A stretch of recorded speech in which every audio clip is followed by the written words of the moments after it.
BC JAC chairman R Krishna గారి ఆధ్వర్యంలో ఈరోజు వేలాది మంది విద్యార్థులతోటి ఈ గన్ పార్క్ వేదికగా తెలంగాణలో కూలీ అవుతున్న ప్రజాస్వామ్యాన్ని బతికించడానికి ఈరోజు ర్యాలీ నిర్వహించడం జరిగింది. అయ్యా రాహుల్ గాంధీ గారు, మీరు దేశవ్యాప్తంగా రాజ్యాంగాన్ని పట్టుకొని తెలంగాణ అంతా తిరుగుతూ తెలంగాణను ఒక రోల్ మోడల్గా చేస్తాం, తెలంగాణ జరిగే కులగణన, తెలంగాణలో జరిగే వాటా పంపకం దేశవ్యాప్తంగా చేస్తామని చెప్పి మీరు వాగ్దానం ఇచ్చి ఇవాళ తెలంగాణలో బీసీల గొంతు నొక్కి బీసీలను నట్టేటప్పుడు వచ్చే మోసం జరుగుతుంది.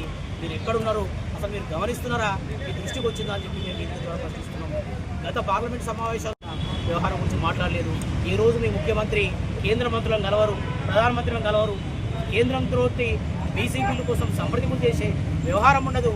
ఇవన్నింటినీ కూడా చూస్తూ దీన్ని ఎట్లా ముందుకెళ్తూ మోసం చేసే పరిస్థితులు ఉన్నాయి. కాబట్టి ఇకనైనా మీరు రాష్ట్ర వ్యవహారాలలో జోక్యం చేసుకోవాలి, జరుగుతున్న ఎన్నికలను రద్దు చేయాలి, ఆఫ్ చేయాలి, మాకు న్యాయంగా రావాల్సిన 60% ఇవ్వాలని చెప్పేసి దీనికి ద్వారా తెలియజేస్తుంది.